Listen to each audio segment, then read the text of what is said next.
Noong 1941, isang grupo ng mga binatang Thai ang tinanggap sa hukbo bilang mga bagong recruit, kaya lahat ay kinuna ng litrato. Pagkatapos, palihim silang pumasok sa pantalan kung saan naniningil si Mock ng ilang barya para makita nila ang loob ng isang bangka. Lumalabas na may isang sundalong nakikipag-intimate sa isang babae, kaya't pinanood siya ng kanyang mga kasamahan habang nagsasariling sikap. Di nagtagal, dumating ang kapitan at sinigawan si Mock dahil sa maliit na negosyo nito. Pinag-ehersisyo niya si Mock habang sumusugod siya sa bangka para pagalitan din ng iba. Gayunpaman, sa halip na makinig, hinagis ni Mock at ng kanyang kaibigan ng isang lambat sa ibabaw ng kapitan at tumakbo ang koponan palayo. Mabilis din kumilos ang kapitan at lumitaw sa kalsada para harangan sila. Pagkatapos ay pinarusahan niya sila sa pamamagitan ng pagpapaehersisyo sa dalampasigan ng ilang oras. Ang mga lalaki ay nauwi sa paglalaro ng mga alon. Samantala, nalaman ng kapatid ni Mock na si Mek na buntis ang kanyang kasintahang si Pen. Tuwang-tuwa siya sa balita kaya't inilabas niya ang isang singsing para mag-propose at pumayag si Pen. Naantala sila ng natatarantang mangingisda na tumalon palabas ng kanyang bangka para sabihin na nakita niya ang mga barko ng kaaway na papalapit. Ilang sandali pa, nagkaroon ng pagpupulong ang mga pinuno ng militar ng Thai sa isang pangkat ng Hapones para makipagnegosasyon. Ipinaliwanag ni Dr. Kaido na nilalayo ng Japan na palawakin ang kanilang teritoryo sa India at China, kaya gagamitin nito ang Thailand bilang base nito. Binanggit niya na sumang-ayon ng gobyerno ng Thai na magbayad ng mga reparasyon sa digmaan at bibigyan pa sila ng mga supply. Nagplay din si Kaido ng video para ipakita sa kanila ang kanilang experimental biological weapon. Isang lalaki ang namimilipit sa sakit ng ilang minuto bago naging kakilakilabot ang kanyang mukha. Ayaw ng Japan na labanan ng mga kaalyado nito, ngunit gagamitin nito ang sandatang ito kung hindi makikipagtulungan ng Thailand. Pumayag ang commander ng Thai na ibigay ang kanilang base sa Japan, ngunit ipinaliwanag na kailangan man lang niyang magpakita ng pagtutol. Pagkatapos, inilagay sa mataas na alerto ang mga hukbo at dapat maghanda para sa labanan ng mga kabataang sundalo, ngunit nagpasya si Mock na umuwi na lang. Dumaan ang kapitan at sinabi sa ina ni Mock na si Tarn na lahat ng sundalo ay dapat mag-report para sa tungkulin. Nawalan na ng asawa si Tarn sa digmaan at ayaw niyang mawala rin ng mga anak niya, kaya nakipagtalo siya sa kapitan para magkaroon ng oras habang palihim na lumalabas si Mock sa likurang pinto. Pagdating ni Mock sa kakahuyan, nakasalubong niya si Mek na binatikos siya dahil sa pagiging duwag at laging tumatakas sa mga problema. Painsultong sumaludo si Mock at sinabing hindi siya mananatili para lang mamatay, ipinaalala sa kanya na hindi niya kailanman ginusto na maging sundalo tulad ng iba pang miyembro ng pamilya. Nang sabihin sa kanya ni Mek na magiging tiyuhin siya, hiniling ni Mock na tumakas kasama niya, ngunit tumanggi si Mek dahil gusto niyang protektahan ang kanyang mga mahal sa buhay. Pagkaalis ni Mek, kinailangang harapin ni Mock ang paglalaban ng kanyang kalooban. Sa dalampasigan, ang mga hukbong Thai ay pinapatay ng hukbong Hapones. Nagkalat ang mga bangkay sa lahat ng dako ng walang awa na nagpapula sa tubig dagat. Bumalik si Mock at mabilis na sumama sa kanyang mga kasamahan sa koponan na nagmamadaling nagtago sa takot. Sinimulan silang sigawan ng kapitan para subukang kumbinsihin silang lumaban, ngunit agad siyang napatay ng isang bala. Nang magsimulang humupa ang labanan, kinumbinsi ni Mock ang kanyang koponan na tumakbo. Sa malapit, isang kahon ng mga Hapones ang napadpad sa pampang.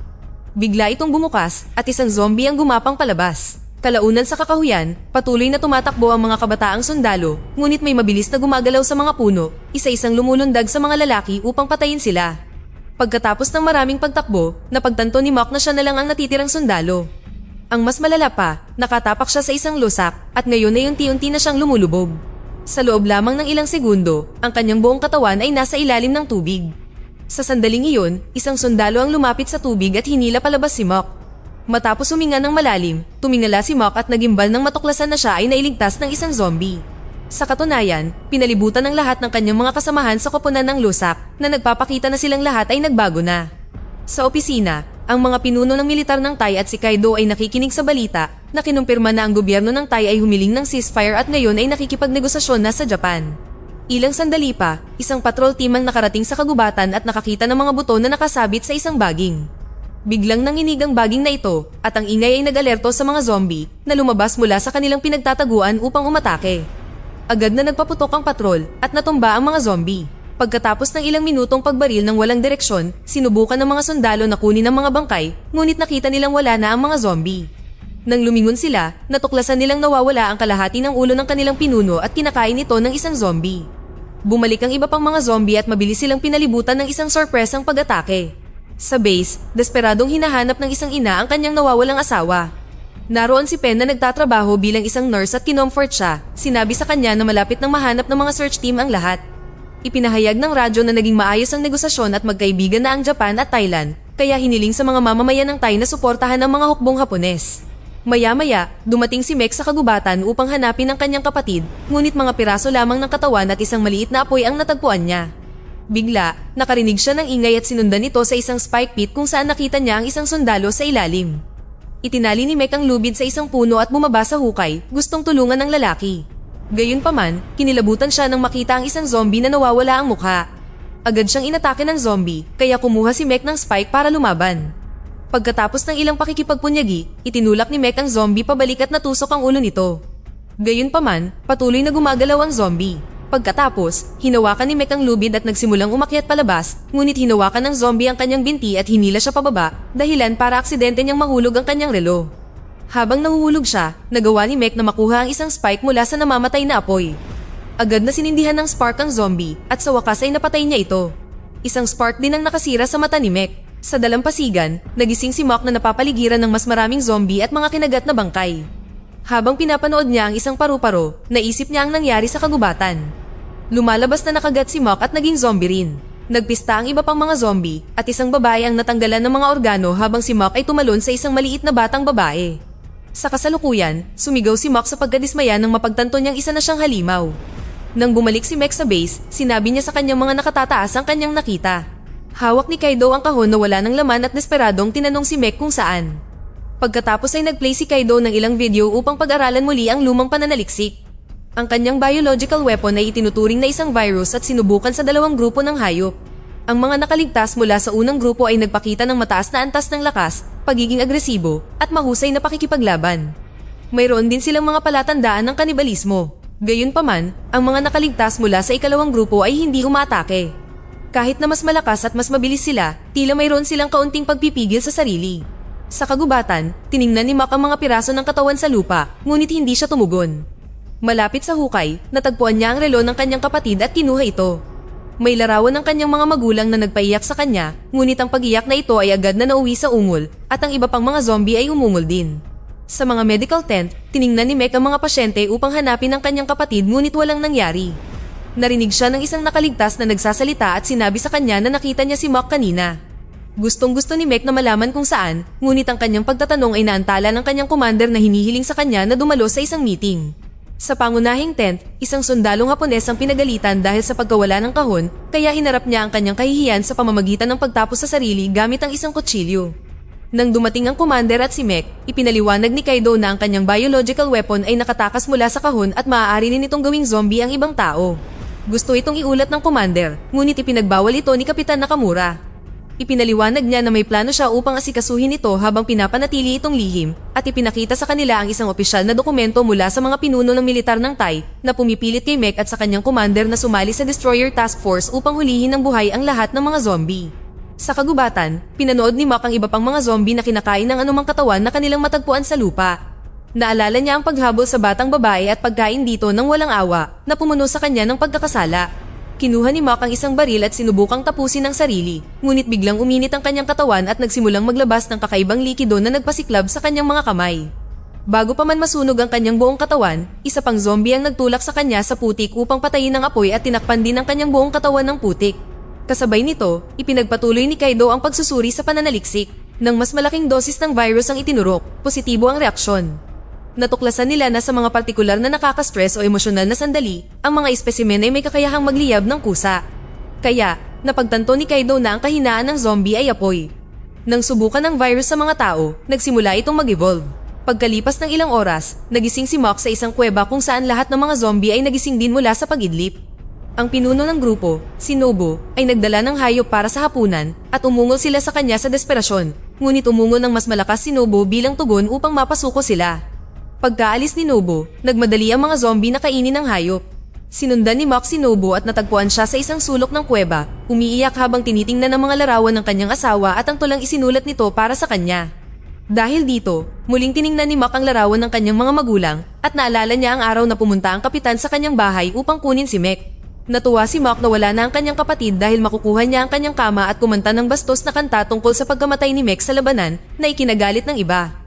Sa kasalukuyan, umiiyak si Mok at natagpuan ng parehong kalungkutan sa paraan ng pag-alulong ni Nobu. Nang umalis si Nobu sa kuweba, sinundan siya ni Mok at natagpuan ang mga larawan sa tubig.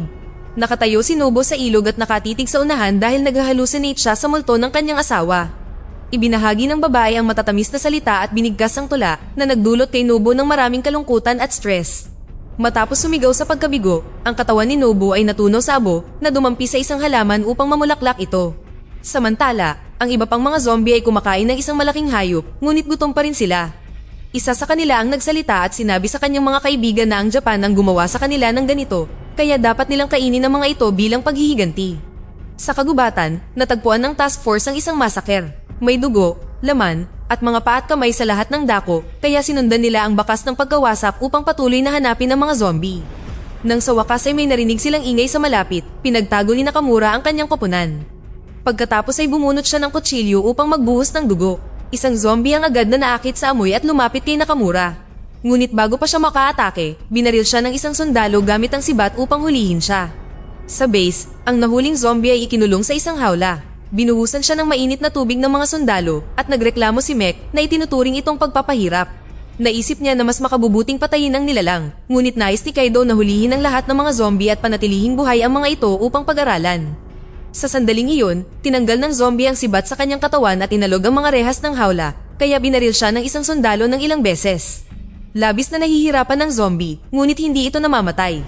Pagkatapos, isang sibilyan ang dinala at agad siyang nakilala ng zombie bilang kanyang ama. Pareho silang nagiyakan para sa isa't isa habang tinatanong ng ama kung ano ang ginawa nila sa kanyang anak. Biglang sinaksak ni Nakamura ang ama sa ulo at nag-breakdown ng zombie. Agad na nagwala si Mek, kaya kinaladkad siya ng kanyang commander palayo at ipinaalala sa kanya na wala na silang autoridad. Pagkatapos ay pinabuhusan ni Nakamura ng poison gas ang zombie na patuloy na umiiyak at inaabot ang kanyang ama. Galit na galit, sumugod si Mek kay Nakamura at sinuntok siya, kaya kinailangan siyang hilahin pabalik ng commander. Itinutok ni Nakamura ang kanyang espada sa kanila at sinabihan ng commander na pamahalaan ang kanyang mga tauhan. Nag-aatubiling ipinaalam ng commander kay Mek na inaalis na siya sa misyon, kaya kailangan na niyang umuwi. Sa sandaling iyon, nagawang wasakin ng zombie ang hawla at lumabas. Gulat na pinanood ng mga sundalo ang nilalang habang kinakain ng sarili niyang ama. Nang bumalik si Max sa kuweba, nadatnan niya ang mga zombie na nag-uusap tungkol sa kanilang mga nakaraang buhay. Dati silang may mga pangarap para sa kanilang kinabukasan, ngunit kinailangan nilang iwanan ng mga ito nang mapilitan silang sumali sa hukbo. Inamin ng isa sa kanila na gusto niyang kumanta, kaya nagbahagi siya ng isang kanta at di nagtagal ay sumabay na ang lahat sa pagkanta. Sa sandaling iyon, napagtanto nilang nawawala ang isa sa kanila, kaya nagkasundo silang hanapin siya. Sa isang kalapit na nayon, nagsasagawa ang mga lokal ng espesyal na ritual upang subukang itaboy ang masasamang nilalang. Di nagtagal, pinalibutan ng mga zombie ang nayon at nagsimulang kainin ng mga taga roon. Nagulat ang isang ina at ang kanyang anak na babae nang mapansin na ang isa sa mga halimaw ay ang kanilang minamahal na asawa at ama. Samantala, pauwi na si Pen sakay ng kanyang bisikleta, ngunit kinailangan niyang huminto para ayusin ang ilaw. Bigla, nakakita siya ng isang taong naglalakad at sumigaw dahil palang ang naroon. Sa bahay, ipinagdarasal ni Tarn ng ligtas na pagbabalik ng kanyang anak, hindi niya namalayan na papalapit na si Max sa bahay. Nang may mahulog na larawan mula sa dingding, nakita niya ito bilang isang masamang senyales at isinara ang bintana. Pagkatapos, lumabas siya para manigarilyo at biglang nagulat kay Mek na nagsabi sa kanya na manatili sa loob. Ipinaliwanag din niya na malamang nabuhay pa ang kanyang kapatid. Kaya nagpasalamat si Tarn sa kanya para sa magandang balita at niyakap siya. Narinig ni Mac ang lahat at umiyak habang napagtanto niyang hindi na niya sila muling makakasama, kaya umalis siya. Sa sandaling iyon, dumating si Pen at sinabi sa kanila ang kanyang nakita. Agad na naglabas si Mek ng baril at ibinigay ito kay Tarn, sinabihan siyang barilin ng anumang kakaiba at sunugin ito kung gumagalaw pa ito. Sa kagubatan, isang monghe ang nagme-meditate sa likod ng isang belo. Sinubukan siyang lapitan ng isang zombie at agad siyang nakilala ng monghe bilang kanyang anak, kaya nagsimula siyang manalangin. Lumuhod ang zombie at nanalangin bago umalis. Sa malapit, isang zombie ang humahabol sa ina at sa anak nito. Nang matisod ang batang babae, nagawa silang maabutan ng zombie, ngunit natigilan siya dahil nakilala niya ang kanyang anak na babae. Sa sandaling iyon, dumating ang commander at ang kanyang kanang kamay at naghanda ang sundalo na bumaril, ngunit pinigilan siya ng commander. Binanggit ng zombie ang pangalan ng kanyang anak at sinubukang makipag-usap, kaya hinawakan ng babae ang kanyang mukha at umiyak dahil nasaktan ng kanyang ama. Nang hahawakan na sana ng zombie ang kanyang ulo, lumitaw ang task force. Kinaladkad ng ina ang bata palayo bago pa man bumaril ang mga sundalo ng sibat, ngunit sumablay ang mga sundalo sa kanilang pagbaril at napatay ang babae at ang bata sa halip. Pagkatapos ay dumating ang iba pang mga zombie, kaya nagpaputok ang mga sundalo. Nakilala sila ng commander bilang kanyang mga tauhan, kaya nagpasya siyang lumaban para sa kanila sa pamamagitan ng pagbaril sa mga sundalong Hapones. Sa kasamaang palad, agad na namatay ang kanyang kanang kamay. Nang mabaril din ng commander, nakita niya si Mok kasama ng mga zombie at sinabihan itong tumakbo bago siya tuluyang bumagsak at namatay. Hinawakan ni Mok ang katawan ng commander at umiyak para sa kanyang pagkamatay. Sa sandaling iyon, dumating si Mek at nakita ang mga zombie na kinakain ng task force. Isang nilalang ang pumunit sa buong tadyang ng isang sundalo. Pagkatapos, napansin niya na si Mok ay naging isang halimaw kaya binaril niya ito sa balikat. Binanggit ni Mok ang pangalan ng kanyang kapatid bago siya nagsimulang tumakbo, ngunit binaril siyang muli ni Mek. Patuloy na nagmamakaawa ang desperadong si Mok. Gayunpaman, nagpaputok si Mek sa ikatlong pagkakataon at naging dahilan upang mahulog ang kanyang kapatid mula sa bangin. Bumagsak at sumigaw si Mek sa kalungkutan, na konsensya sa kanyang ginawa. Biglang bumalik si Mok at inatake siya. Ilang sandali pa, nagising si Mek at natuklasan na isa rin siyang zombie. Sa base, sinabi ni Kaido kay Nakamura Jr. na ang ideya ng kanyang ama na panatilihing buhay ang mga zombie ay masyadong mapanganib. Habang nag-play si Kaido ng video na nagpapakita ng mga epekto ng abo ng zombie sa kalikasan, inakusahan siya ni Nakamura Jr. ng pagtataksil. Ipinaliwanag ni Kaido na mas gugustuhin niyang maging isang traidor kaysa hayaang pumatay ang mga zombie ng mas maraming tao. Kinaumagahan, lahat ng mga nakaligtas na sibilyan, kabilang sina Pen, Torn, at ang monghe, ay dinala sa isang ligtas na bahay. Nagdala ang mga sundalong Hapones ng mga larawan ng mga kabataang recruit na Thai na inaangkin na natagpuan nila ang kanilang mga bangkay at kailangan silang ma-identify. Lahat ng mga sibilyan ay nasiraan ng loob nang makita ang mga mukha ng kanilang anak sa pisara. Matapos ilagay ang isang zombie sa kahon, ipinaalam ni Nakamura sa isang commander ng Thailand na dapat nilang patayin ang lahat ng sibilyan dahil walang maaaring maging saksi. Sasabihin sa opisyal na kwento na sila ay mga biktima ng digmaan. Nagreklamo ang commander, ngunit isiniwalat ni Nakamura na ang parehong gobyerno ay sumang-ayon na rito. Sa kuweba, nakita ni Mok ang ilang zombie na kumakain ng isang taong kinilala niya bilang isang dating kaibigan. Sinigawan niya sila at tumugon ng mga zombie sa pamamagitan ng pag-atake sa kanya, kaya nagkaroon ng away.